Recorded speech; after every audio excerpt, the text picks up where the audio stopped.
How do you structure a wholesale real estate, deal? To learn more about real estate wholesaling and investing, please visit www.smartrealestatewholesaling.com, and for our Quick Start program, go to www.11dayschallenge.com. How do you structure a wholesale real estate, deal? How do you structure it, right?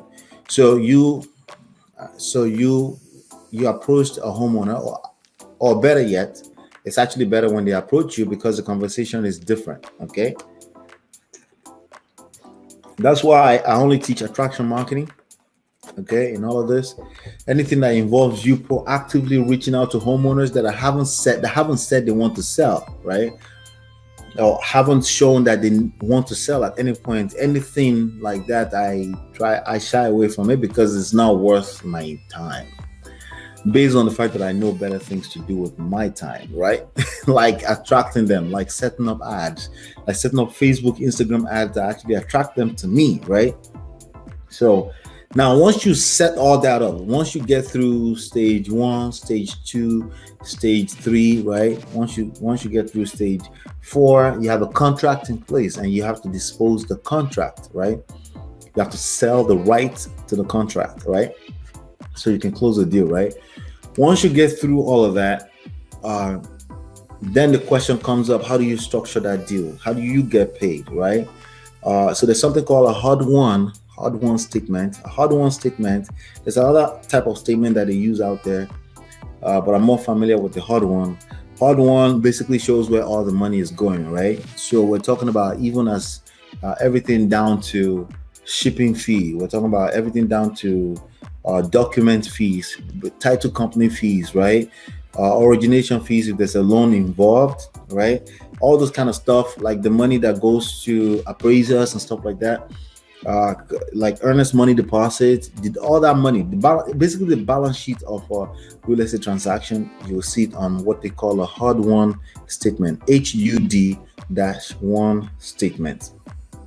Okay, and on the hard won, ideally your money will kind of show on there as well, right? But the thing is that a wholesaler, right?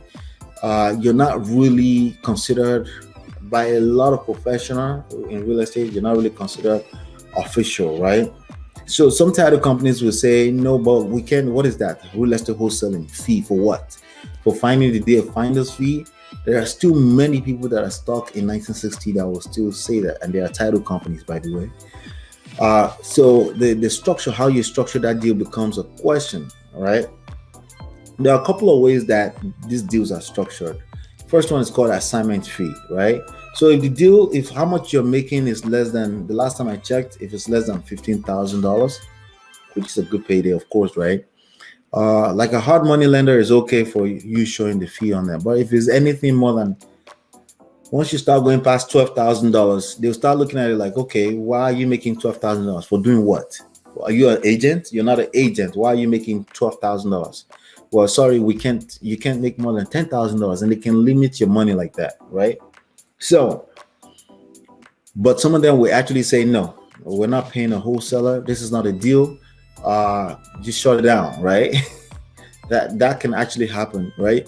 But the way, so that's one way. Assignment by just assigning the deal. You assign the contract to an end buyer, and that person pays you. So that's, you can get away with that by showing your money as assignment fee if it's less than $15,000. Okay, they like it to be below $10,000. But if you're gonna make average of $25,000 per deal, like I do, right? Then you need what they call a double escrow or double closing. Basically, what that means is 2 transactions. So you buy it first, then the second person buys it from you on the same day, right? Back in the days, when I say back in the days, I'm talking about before the market crash in 2008. You could use the money at the very end to fund the whole deal. After all, everyone is getting paid from the same deal, right? But this time and age, a lot of people are frowning at that. You can't use the same money to fund 2 deals, right? So then they have something called transactional funding these days, right? Transactional fundings are everywhere. Just Google transactional funding and it comes right up. If you have a deal and the end buyer is already ready to go, and you have a seller who is willing, you have a contract, that the transactional funding people will bring the money for the first transaction, right? They bring cash. They charge anywhere from 1 point, which means 1% to 3%. What that means is that for every $100,000 they bring to the table, they expect that they will charge you a fee of $1,000 or $3,000 that will come out of your profit, basically. So if you're making good $25,000-$30,000, it costs you nothing to pay a transactional funding. It costs you nothing to pay them $1,000, $3,000. Costs you nothing. It's a good payday, but it keeps everything legal. Okay, so that's double escrow, double closing. The third one is not very popular, which is basically LLC transfer. So you use a LLC to purchase the first part of the contract, and to purchase the property. The LLC purchases the contract. You own the LLC, but you sell the LLC to the end buyer. So, and you charge a fee for selling the LLC. So LLC is a company, it's a corporate structure for a company. The company owns the property, right? You own the property, and you just sell the LLC, and all the properties that comes with that LLC will go to the end buyer. So that's the third way that I know. Now, there are many other structures out there. I'm just letting you know that the most basic one is assignment fee, where you can make $15,000 or less. It's still a nice payday. This is something that you don't ever want to worry about until you actually have a deal on the table. Lock in the contract. You may say, but I don't want to write the contract in the wrong way. I'll tell you right now, after all those years, I don't think there's a contract that I didn't have to put an addendum on. Right? So meaning I have to actually correct the contract. Something is wrong, something is off. We like the name to be this way. We like the address to be a little bit different. There's always something with the contract, okay? And it can always be fixed on or before closing. Okay, so don't get stuck on a contract. Could it be written wrong? I used the wrong contract. Really, the only prerequisite for this is a motivated seller. If you have a seller who is willing and able to sell your property, that's the only prerequisite. Everything can be wrong. You can do everything else wrong. You can't do that part wrong. You can't spend your time with a non-motivated seller, okay? Because basically, if you spend your time with a non-motivated seller, what's going to happen is that if you beg them to do the next step, you have to beg them to do the next step, and then you have to beg them to do the next step. You're just going to frustrate yourself, okay? Then you end up frustrating yourself. So don't put yourself in that position. Just keep it simple. You're looking for motivated sellers. You're marketing for motivated sellers, and you want to do that profitably. You want to do that cost effectively. You want to do that in a way that you don't lose your shirt, right?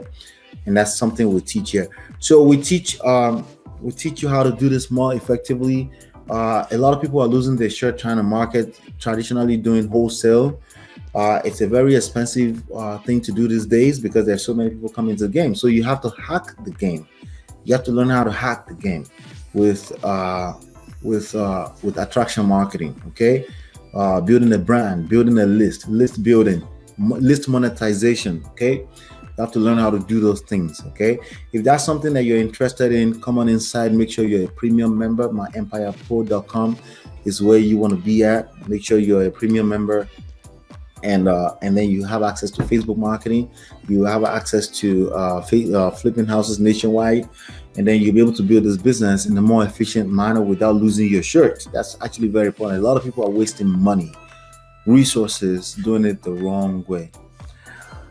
So hopefully you'll be enlightened and educated. I'll see you on the next one, and peace. To learn more about real estate wholesaling and investing, please visit www.smartrealestatewholesaling.com, and for our Quick Start program, go to www.11dayschallenge.com.